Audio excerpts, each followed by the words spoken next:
Students, last time आपण elastic head on collision बघितलेलं होतं. Elastic head on collision.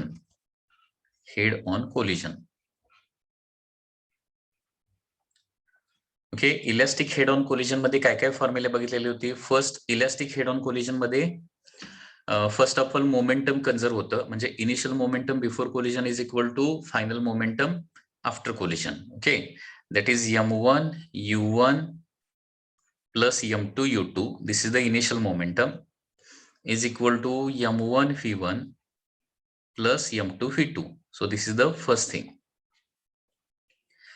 Second is the elastic head on collision मध्ये kinetic energy देखील काय होते, conserve होते. Okay, so therefore half m1 u1 square plus half m2 u2 square is equal to half m1 v1 square plus half m2 v2 square. So this is the kinetic energy before and after collision. Third thing is that हे दोन equation आपण solve केले तर आपल्याला एक important formula मिळतो, that is velocity of approach is equal to velocity of separation असतं. Velocity of approach is equal to काय असतं, व्हेलॉसिटी ऑफ सेपरेशन असतं. Velocity of separation. Okay, velocity of approach म्हणजे काय असणार आहे, that is u1 minus u2 असणार आहे. u1 minus u2. आणि व्हेलॉसिटी ऑफ सेपरेशन म्हणजे काय असणार आहे, that is v2 minus v1 असणार आहे. ओके, त्याच्यानंतर फायनल व्हेलॉसिटीचे फॉर्म्युले आपण बघितलेले होते. फायनल व्हेलॉसिटीचे फॉर्म्युले, शॉर्टकट फॉर्म्युले बघा. Final velocity of first particle is initial momentum. Okay, initial momentum plus पहिल्याची व्हेलॉसिटी काढायची असेल तर इथे m2 मास घ्यायचा आणि u2 मायनस u1 करायचं.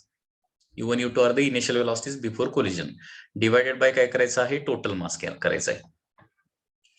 आणि final velocity after collision for the second particle, याचं शॉर्टकट फॉर्म्युला आहे, that is initial momentum plus काय होणार आहे, m1 in bracket u1 minus u2 divided by काय होणार आहे, m1 प्लस m2 येणार आहे. Okay, so these are the formulae for final velocities, initial final velocities of the first particle and second particle after collision. तर एवढे फॉर्म्युले तुम्हाला व्यवस्थित माहिती पाहिजेत. आता याच्यामधले काही आपण स्पेशल केसेस बघूया. Special cases of elastic head on collision.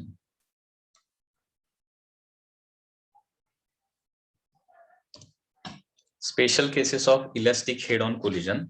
तर त्याच्यामध्ये फर्स्ट केस आहे, that is if two particles are having the same mass.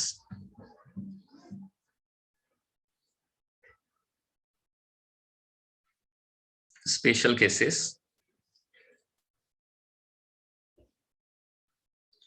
तर त्याच्यामध्ये फर्स्ट केस आहे, टू पार्टिकल्स आर आयडेंटिकल असतील. Two particles have same mass.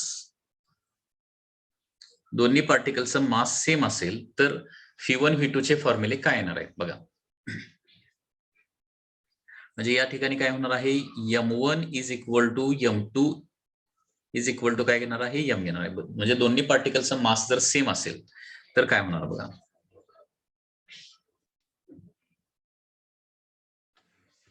Final व्हेलॉसिटीचे फॉर्म्युले जे standard फॉर्म्युले आहेत ते या पद्धतीने आहेत. आता हे दोन्ही पार्टिकलचं मासेस जर सेम असले, हे आपले पूर्वीचे फॉर्म्युले आहेत. m1 is equal to m2 झालं तर v1 मधली फर्स्ट टर्म जी आहे ती कॅन्सल होणार आहे. ओके, v1 मधली फर्स्ट टर्म कॅन्सल होणार आहे, सेकंड टर्म फक्त राहणार. आणि सेकंड टर्म मध्ये काय राहणार आहे बघा,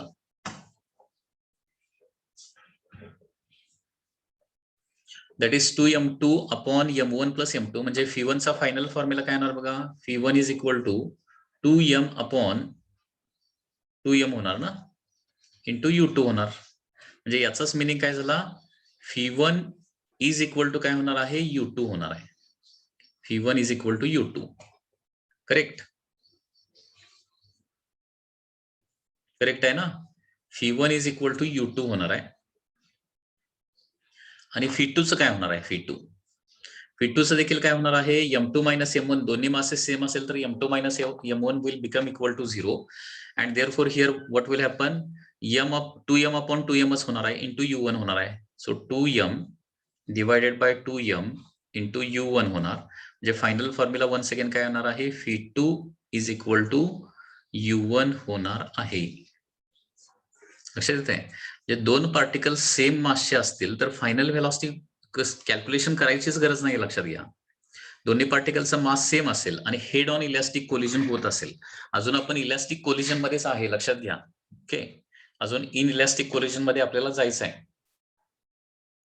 तर याच्यामध्ये फर्स्ट केस काय होते, V1 is equal to U2 and V2 is equal to U1. म्हणजे याचा मिनिंग काय होतो, एक्झाम्पल थ्रू सांगतो मी.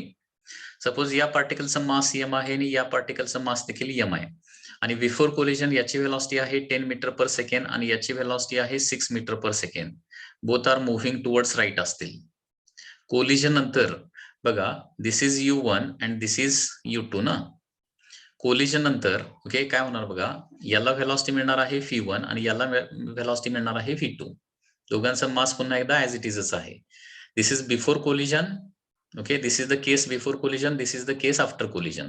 आता इथं काय होतंय बघा, V1 is equal to U2 होतंय ना. V1 is equal to U2 म्हणजे याची होणार आहे 6 मीटर पर सेकंड आणि V2 is equal to U1 होणार. So V2 is equal to U1 म्हणजे याची किती व्हेलॉसिटी होणार आहे, 10 मीटर पर सेकंड. म्हणजे याचा मिनिंग काय होतोय लक्षात येते का, डायग्राम मधून बघा. बिफोर कोलिजन पहिल्याची व्हेलॉसिटी 10 आणि दुसऱ्याची 6 आहे. आफ्टर कोलिजन पहिल्याची 6 होते आणि दुसऱ्याची 10 होते. म्हणजे व्हेलॉसिटी एक्झॅक्टली इंटरचेंज होतात, असा त्याचा मिनिंग होतो. 10 6 चं 6 10 होणार, इंटरचेंज बरोबर व्हेलॉसिटी होतं. ओके, दॅट इज याचा मिनिंग काय होतो, that is velocities are exactly interchanged. Velocities are काय होणार आहेत, exactly interchanged. इंटरचेंज्ड म्हणजे व्हेलॉसिटी काय होणार आहेत, इंटरचेंज होणार आहे. पहिल्याची व्हेलॉसिटी दुसऱ्याला मिळते, दुसऱ्याची व्हेलॉसिटी पहिल्याला मिळते. पण हे कधी मासेस इक्वल पाहिजेत आणि हेड ऑन इलॅस्टिक कोलिजन असेल तर. ठीक आहे, मग आता याच्यामध्ये परत असं आपण म्हटलं, in above case if U2 is equal to 0 असेल.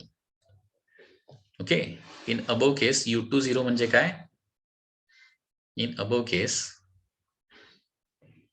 इफ सेकंड म्हणण्यापेक्षा टार्गेट पार्टिकल म्हणूया. If target particle is at rest, म्हणजे टार्गेट म्हणजे ज्याच्यावर जाऊन आदळणार आहे ते. If target particle is at rest,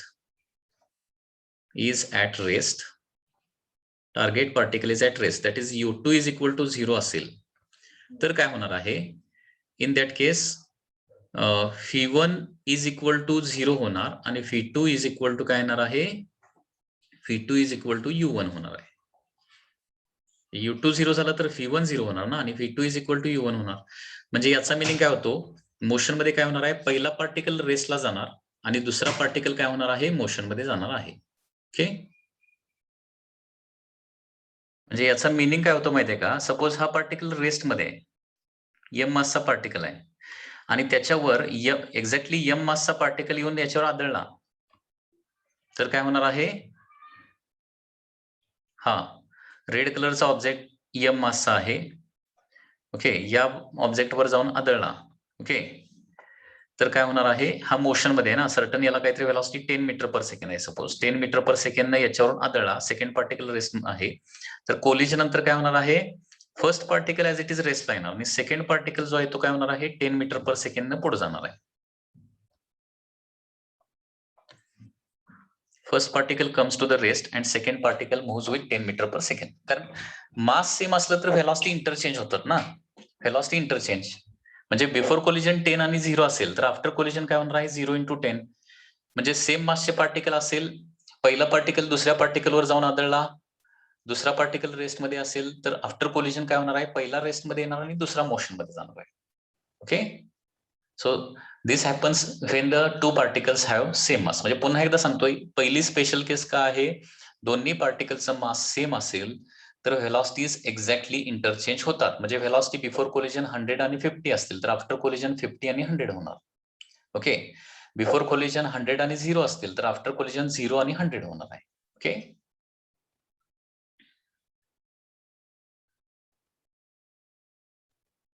masses same असल्यानंतर स्टुडंट्स मासेस सेम असल्यानंतर कशा प्रकारे पहिला पार्टिकल रेस्ट मध्ये येतो आणि दुसरा पार्टिकल त्याच्यापासून त्याच वेलॉसिटीने मूव्ह करतो. ओके. याचं एक एक्झाम्पल म्हणजे काय आहे, न्यूटन्स क्रॅडल आहे. Okay. So explanation of this Newton's cradle is like this. You can see this video.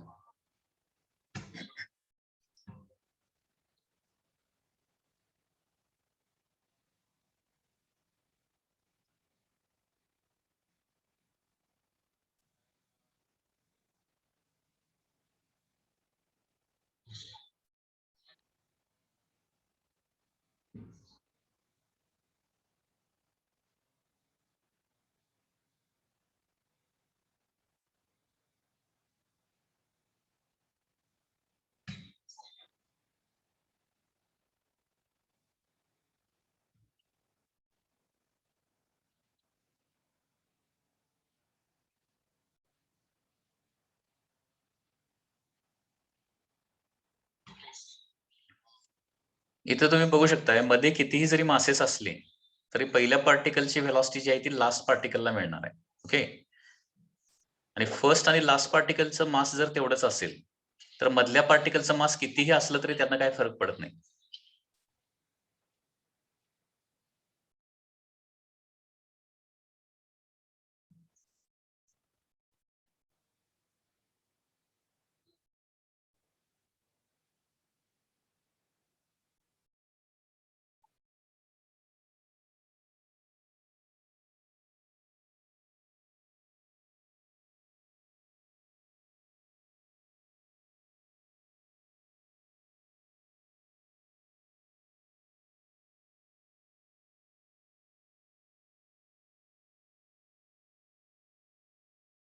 बघा इथं देखील तुम्ही बघितलेलं असेल आता की दोन्ही बॉल साईडला ओढले आणि सोडून दिले तर बिफोर कोलिजन दोघांच्या व्हेलॉसिटीज काय असणार आहे, टुवर्ड्स इच अदर असणार आहे. आणि आफ्टर कोलिजन दोघांच्या velocity away from each other होतात. म्हणजे व्हेलॉसिटी एक्झॅक्टली पुन्हा एकदा काय होतात, इंटरचेंज होतात. म्हणजे पहिल्याची व्हेलॉसिटी टुवर्ड्स राईट होते ती एक्झॅक्टली काय होते, पहिल्याची व्हेलॉसिटी टुवर्ड्स लेफ्ट होते. ओके.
ओके. फर्स्ट केस आपण बघितली की if two particles are having same mass. पुन्हा एकदा सांगतोय, दोन्ही पार्टिकलचं मास सेम असेल तर काय होतं, व्हेलॉसिटीज एक्झॅक्टली इंटरचेंज होतात. पहिल्याची दुसऱ्याला आणि दुसऱ्याची पहिल्याला व्हेलॉसिटी मिळते. आणि त्याच्यामध्ये आणखी एक स्पेशल केस काय बघितले, टार्गेट पार्टिकल रेस्ट मध्ये असेल तर आफ्टर कोलिजन काय होणार आहे, फर्स्ट पार्टिकल रेस्ट मध्ये जाणार आणि टार्गेट पार्टिकल एक्झॅक्टली त्याच व्हेलॉसिटीने पुढे जाणार आहे. नेक्स्ट, आता second special case is that जर दोन्ही पार्टिकलचं मास डिफरंट आहे आणि सेकंड पार्टिकल रेस्ट मध्ये. Okay. Second case is target particle is at rest असेल. Target particle is at rest असेल. टार्गेट पार्टिकल रेस्टला जर असेल तर फायनल व्हेलॉसिटीचा फॉर्म्युला काय येणार बघा. If target particle is at rest म्हणजे काय होणार आहे, सेकंड पार्टिकलची इनिशियल व्हेलॉसिटी 0 असणार आहे आणि फर्स्ट पार्टिकलची इनिशियल व्हेलॉसिटी काहीतरी असणार आहे. टार्गेट पार्टिकल रेस्टला असेल तर काय होणार बघा.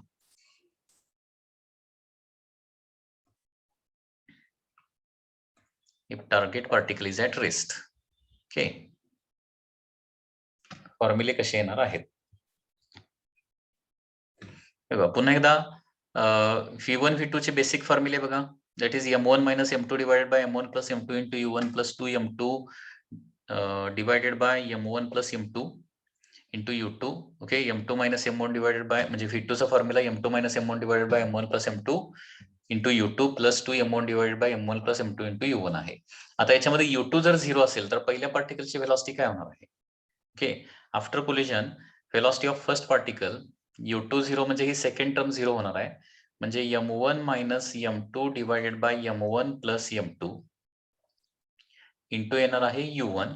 ओके, अँड सेकंड पार्टिकलची व्हेलॉसिटी होणार आहे once again U2 is equal to 0 ना, आणि त्याच्यामुळे काय होणार आहे 2M1 upon M1 plus M2 into काय येणार आहे U1 येणार आहे.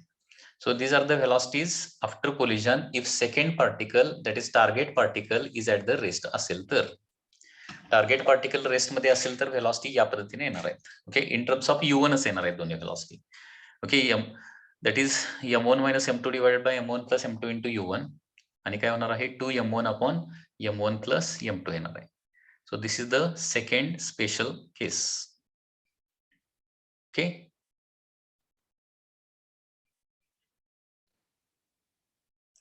आता याच्यामध्ये टार्गेट पार्टिकल रेस्टला असेल. ओके, याच्यामधली थर्ड स्पेशल केस बघूया आपण. Third special case that is if target particle is massive and at the rest काय असेल, असं असेल तर काय होणार आहे. Target particle is massive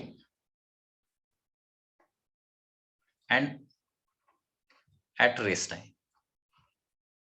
okay, म्हणजे फॉर एक्झाम्पल हा टार्गेट पार्टिकल आहे, खूप हेवी आहे, तो मॅसिव्ह आहे म्हणजे जरा सुद्धा हलत नाही असं त्याचा मिनिंग झाला, आणि त्याच्यावर काय झालेलं आहे एक सिंगल पार्टिकल येऊन आदळलेला आहे.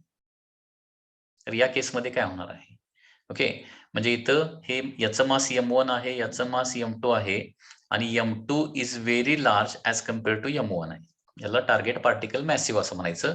आणि याची व्हेलॉसिटी जी आहे ना, इनिशियल व्हेलॉसिटी बिफोर कोलिजन 0 आहे आणि याची इनिशियल व्हेलॉसिटी काहीतरी आहे. तर टार्गेट पार्टिकल रेस्टला असेल हाच फॉर्म्युला येणार आहे, फक्त इथं चेंज काय होणार बघा. V1 इज इक्वल टू आता M1 मायनस M2. ओके, याच्यामध्ये M1 जे आहे ते व्हेरी स्मॉल आहे.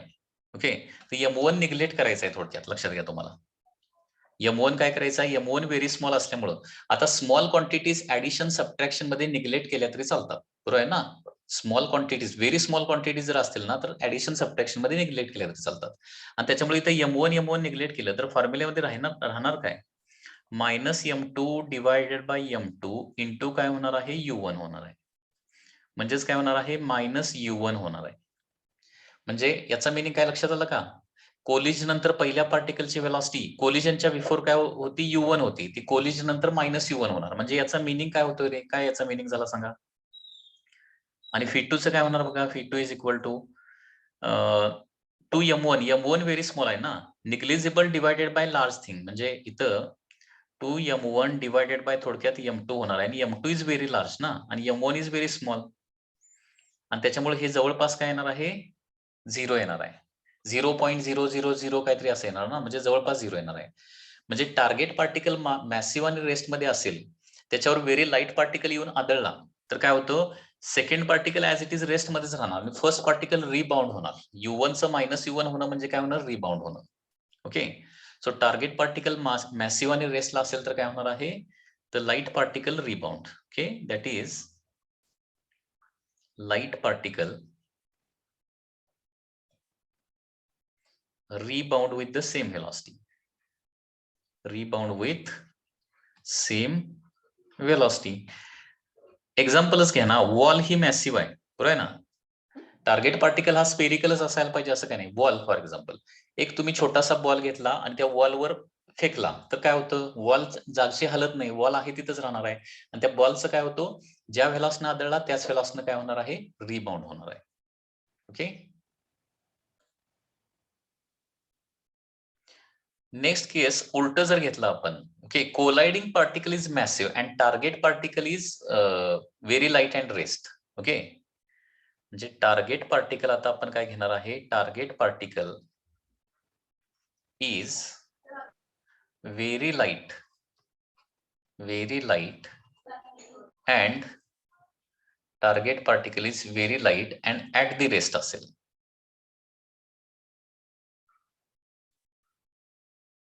तर काय होणार बघा, म्हणजे this is a very massive object, it is moving with velocity u1. Okay, mass is m1 आणि हा त्याच्या पाथमध्ये काय आहे, व्हेरी स्मॉल पार्टिकल आहे आणि याचं मास आहे m2 आणि हा रेस्टमध्ये आहे. ओके, तर इथं काय होणार आहे, आता बघा F1 चा फॉर्म्युला थोडासा काय काढला होता बघा, F1 चा फॉर्म्युला हे रेस्ट केसचा, हे फॉर्म्युले काय होणार आहे, तिथं मॉडिफाय होणार आहे. ओके, हेच फॉर्म्युले पुन्हा एकदा जरा कॉपी करतो म्हणजे तुम्हाला लक्षात येईल काय होतं ऍक्च्युअली इथं.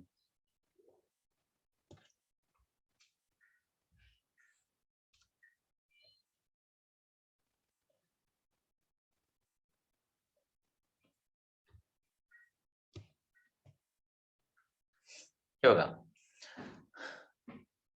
टार्गेट पार्टिकल व्हेरी लाईट आहे, बरोबर, म्हणजे याचा मिनिंग काय होणार आहे, that is m2 is very small as compared to काय असणार आहे, m1 असणार आहे. ओके, आता m2 जे आहे ते आपण निग्लेक्ट करू शकतो. आता m2 जर निग्लेक्ट केलं, m2 व्हेरी स्मॉल आहे ना, m2 निग्लेक्ट केलं तर F1 चं काय होणार आहे, F1 is equal to m1 divided by m1 into u1 होणार, म्हणजेच काय होणार आहे, u1च होणार आहे.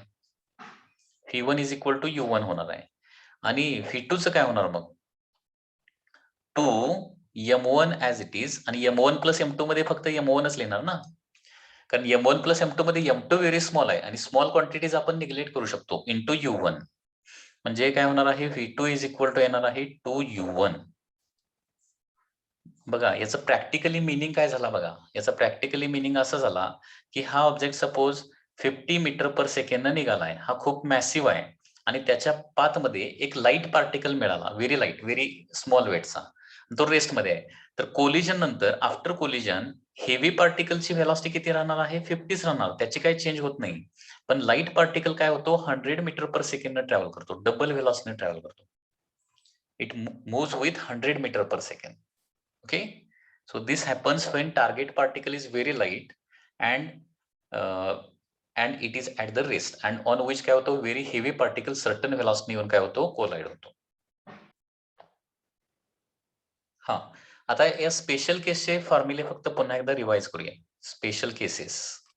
स्पेशल केसेसचे फॉर्म्युले काय काय आहेत बघा, तर त्याच्यामध्ये फर्स्ट होती केस, जर m1 is equal to m2 झालं तर दोन्ही पार्टिकलचं मासेस सेम असलं तर काय होतं, तर व्हेलॉसिटी काय होतात, इंटरचेंज होतात, असं लक्षात ठेवा. काय होतात, व्हेलॉसिटीज इंटरचेंज होतात, इंटरचेंज. ओके,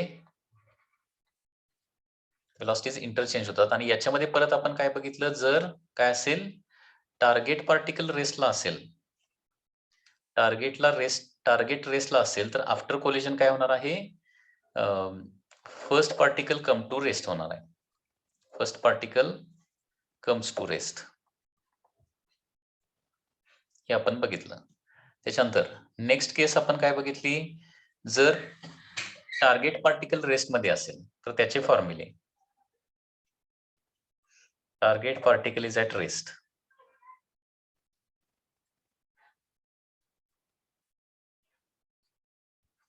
टार्गेट पार्टिकल जर रेस्टला असेल तर काय होतं, पहिल्याची व्हेलॉसिटी होणार आहे, that is F1 is equal to difference of mass divided by addition of mass into काय होतं, u1 होतं आणि दुसऱ्याची व्हेलॉसिटी काय होते, 2 times m1 divided by m1 plus m2 into काय होणार आहे, u1 होणार आहे. म्हणजे टार्गेट पार्टिकल जर रेस्टला असेल, टार्गेट पार्टिकल रेस्ट म्हणजे u2 जर 0 असेल तर पहिल्या पार्टिकलची velocity after collision m1 minus म्हणजे difference of mass divided by addition of mass into first पार्टिकलची व्हेलॉसिटी आणि सेकंड पार्टिकलची व्हेलॉसिटी होणार आहे 2m1 divided by m1 plus m2 into first पार्टिकलची व्हेलॉसिटी. त्याच्यामध्ये थर्ड केस बघितली आपण, टार्गेट पार्टिकल रेस्टला असेल. टार्गेट पार्टिकल कसा असेल, मॅसिव्ह आणि रेस्ट असेल. Massive and rest. तर कोलिजन नंतर काय होतं, फर्स्ट पार्टिकल रिबाउंड होतो. ओके, फर्स्ट पार्टिकल रिबाउंड होतो म्हणजे पहिल्या पार्टिकलची व्हेलॉसिटी काय होते, -u1 होते. Okay, that is first particle rebound. First particle rebound and second, that is target particle remains at rest only, remains at rest. and त्याच्यानंतर आपण फोर्थ केस बघितली आणि फोर्थ केस कुठली होती, जर टार्गेट पार्टिकल व्हेरी लाईट आणि रेस्ट असेल.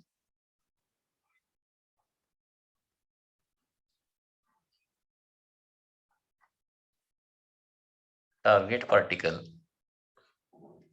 व्हेरी लाईट अँड रेस्टला असेल, लाईट अँड रेस्टला असेल तर काय होणार आहे, पहिल्या पार्टिकलची व्हेलॉसिटी काहीच चेंज होत नाही, v1 is equal to u1 च होतंय आणि दुसऱ्या पार्टिकलची व्हेलॉसिटी डायरेक्टली काय होती, 2 टाइम्स u1 होते आफ्टर कोलिजन. म्हणजे काय होणार आहे, incident particle moves with the same speed and target particle moves with double speed. Okay, incident particle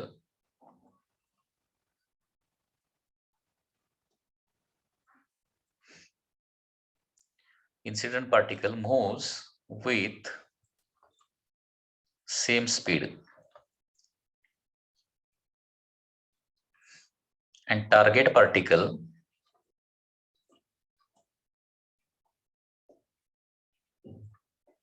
moves with काय होणार आहे, डबल स्पीड.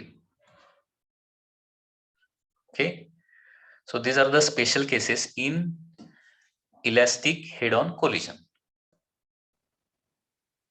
आता इलॅस्टिक कोलिजन मध्ये काय होतंय, मोमेंटम ट्रान्सफर होतंय एका बॉडीकडून दुसऱ्या बॉडीला. ओके, तर ते मोमेंटम किती ट्रान्सफर होतंय बघा, तर मोमेंटम ट्रान्सफर्ड किंवा change in momentum of two bodies after collision, त्याचा एक इम्पॉर्टंट फॉर्म्युला आहे. आता चेंज इन मोमेंटम, तर ऍक्च्युअली चेंज इन मोमेंटमलाच काय म्हणतो आपण, इम्पल्स असं म्हणतो.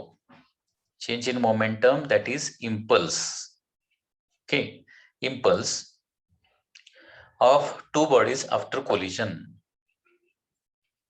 Of two bodies after collision. पहिल्याचं जेवढं चेंज इन मोमेंटम असणार आहे तेवढंच एक्झॅक्टली दुसऱ्याचं चेंज इन मोमेंटम असणार आहे. Two bodies after collision.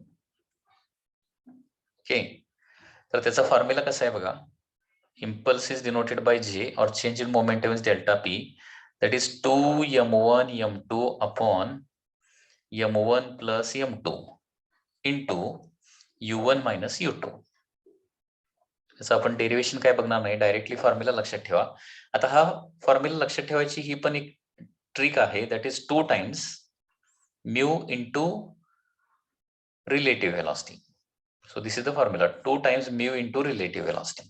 Okay, mu म्हणजे काय असतं माहिती आहे ना, रिड्युस्ड मास असतं. रिड्युस्ड मास काढायचं माहिती आहे ना, म्यू म्हणजे रिड्युस्ड मास म्हणजे दोन पार्टिकलचं रिझल्टंट मास, ते किती असतं, m1 m2 upon m1 plus m2 असतं. याला रिड्युस्ड मास असं म्हणतो, दॅट इज म्यू. ओके, तर चेंज इन मोमेंटम किती होते बघा, change in momentum of two bodies after collision होणार आहे 2m1 m2 upon m1 plus m2 into काय होणार आहे, ब्रॅकेटमध्ये u1 minus u2.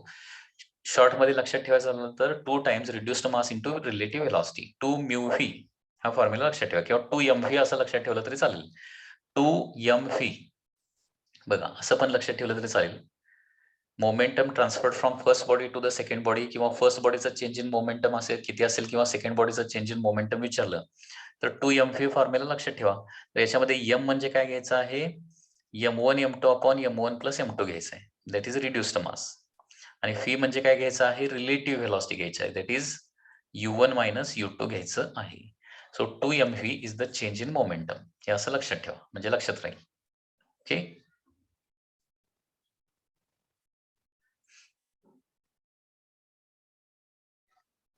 This is first problem related to this collision. Consider one-dimensional elastic collision between given incoming bodies A and body B initially at rest. म्हणजे बघा, incoming body जी आहे ती A आहे, जी colliding body आहे, आणि B जी आहे ती टार्गेट पार्टिकल किंवा टार्गेट बॉडी आहे, which is initially at the rest. How would you choose the mass of B in comparison to A? म्हणजे B चं मास तुम्हाला सांगायचं आहे, okay, in comparison to A, in order that B should recoil with greatest speed and greatest momentum. Okay, that is the question. एक greatest speed न recoil व्हायला पाहिजे. Recoil compulsory इथं काय झालं पाहिजे, रिकॉइल झालं पाहिजे. ओके, तर त्याच्यासाठी ग्रेटेस्ट स्पीड आणि ग्रेटेस्ट मोमेंटम रिकॉइल होण्यासाठी ओके काय कंडिशन असली पाहिजे. आता ही ग्रेटेस्ट स्पीडची कंडिशन तर तुम्हाला इझिली सांगता येईल. आता स्पेशल केसेस मध्येच आपण बघितलेलं आहे, बरोबर आहे ना. तर बॉडी ए जी आहे ती रिकॉइल व्हायची असेल, म्हणजे ग्रेटेस्ट स्पीड म्हणजे काय, त्याला जेवढं पूर्वी होतं तेवढंच काय व्हायला पाहिजे, स्पीड बॅकवर्ड डायरेक्शन मिळायला पाहिजे. तेच ग्रेटेस्ट होऊ शकतं, त्याच्यापेक्षा जास्त ग्रेटेस्ट होऊ शकत नाही. ओके, त्याच्यामुळे ग्रेटेस्ट स्पीडनं रिकॉइल होण्यासाठी बी कसा पाहिजे, बी रेस्ट मध्ये आहे म्हणून ऑलरेडी सांगितलेलंच आहे, तो मॅसिव्ह पाहिजे. Okay, so to recoil, first क्वेश्चनचा आन्सर येणार आहे, to recoil with greatest speed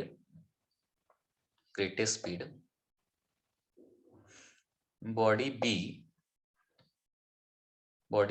should be काय असलं पाहिजे, massive and at the rest. Question मध्ये रेस्ट ऑलरेडी दिलेला आहे, should be massive. Okay, that is mass of B must be very large as compare to काय असलं पाहिजे, mass of A असलं पाहिजे. That is the answer of first question. Okay, हे answer आपल्याला चेंज करावं लागेल. आन्सर बीचं रिकॉइल विचारलंय, बीचं मॅक्सिमम स्पीड कधी प्रोड्यूस होणार आहे. आता बीचं मॅक्सिमम स्पीड म्हणजे किती येऊ शकतं हे बघा. आता फोर्थ केस आपण इथं स्टडी केलेलं आहे. फोर्थ केस मध्ये काय दिलंय, जर इन्सिडेंट पार्टिकल मॅसिव्ह असेल आणि टार्गेट पार्टिकल जर काय असेल, लाईट असेल आणि रेस्ट मध्ये असेल, तर काय होणार आहे, टार्गेट पार्टिकलला डायरेक्टली स्पीड किती मिळतं, दॅट इज 2 टाइम्स U1 मिळतं. म्हणजे इन्सिडेंटचं 50 असेल तर त्या टार्गेटला किती मिळणार आहे, डायरेक्टली 100 मिळणार आहे. या डबल पेक्षा जास्त होऊ शकत नाही. त्याच्यामुळे ए क्वेश्चनचा आन्सर काय होणार आहे, that is to have greatest speed to particle B. To have greatest speed to particle B काय व्हायला पाहिजे, target particle should be very light and rest पाहिजे ना. म्हणजे बॉडी ए शुड बी काय असलं पाहिजे, मॅसिव्ह पाहिजे. Body A should be massive,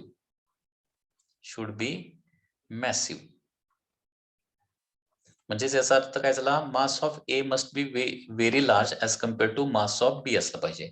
so this will be the correct answer for the काय असणार आहे, क्वेश्चन ए येणार आहे.